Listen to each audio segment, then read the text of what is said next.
Ce qui compte, ce sont les fondamentaux de notre économie, notre capacité à tenir nos engagements de réduction de déficit.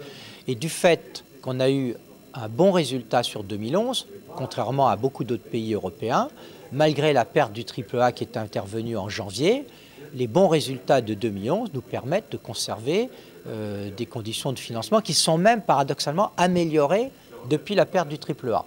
Mais tout ça est fragile et si nous ne sommes pas capables de tenir nos engagements de poursuite de la réduction de déficit, si par exemple on s'embarquait dans des programmes politiques aberrants d'augmentation de dépenses, d'impôts tous azimuts à l'issue des prochaines élections, eh bien là je suis certain que nos conditions de financement se dégraderaient à grande vitesse. Il faut poursuivre la trajectoire qui est engagée par le gouvernement, le président, depuis maintenant 3 ans. C'est vrai que les disparités de ressources entre collectivités locales sont énormes. Elles sont d'ailleurs liées avant tout à la taxe professionnelle.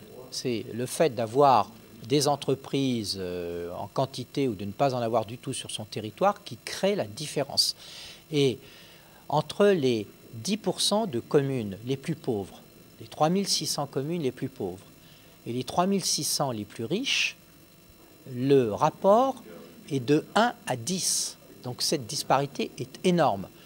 Or, aujourd'hui, l'État n'est plus en mesure, puisqu'il ne peut plus augmenter ses dépenses aux collectivités locales, n'est plus en mesure d'augmenter les dotations aux communes pauvres.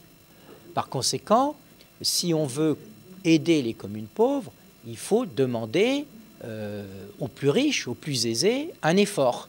Et c'est ce qu'on appelle la péréquation horizontale. La péréquation verticale, c'est celle qui passe par les dotations de l'État, mais comme ces dotations n'augmentent plus, on n'a plus de marge de manœuvre, il n'y a plus de grain à moudre. Par contre, mettre en place des dispositifs où les collectivités qui ont de très grosses ressources acceptent d'en abandonner une petite partie au bénéfice de celles qui n'ont pas de ressources du tout, ça c'est de la solidarité horizontale et nationale.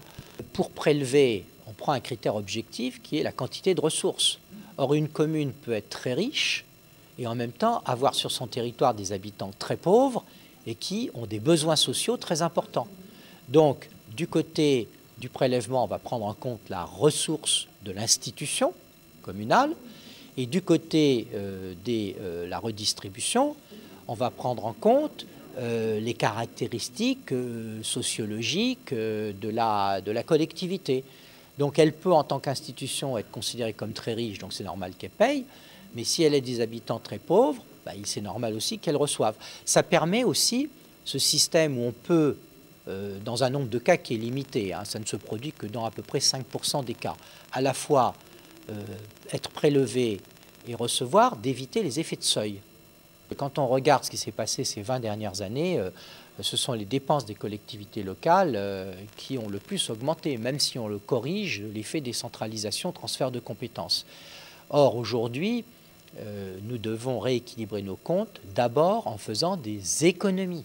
Ce n'est pas en augmentant les impôts dans un pays où les impôts sont parmi les plus élevés au monde qu'on retrouvera de la croissance. Donc il faut accepter l'idée de faire des économies, comme beaucoup de pays l'ont fait. Les pays scandinaves, qui avaient des très fortes dépenses publiques, la Suède battait tous les records il y a une vingtaine d'années, le Canada, ils ont réussi, l'Allemagne, ils ont fait des économies, ils s'en portent très bien aujourd'hui, des économies de dépenses publiques.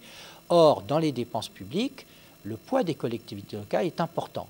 Et moi, je suis persuadé que les gains de productivité, d'efficacité, les possibilités d'économie sans dégrader le service public sont très importantes dans les collectivités locales.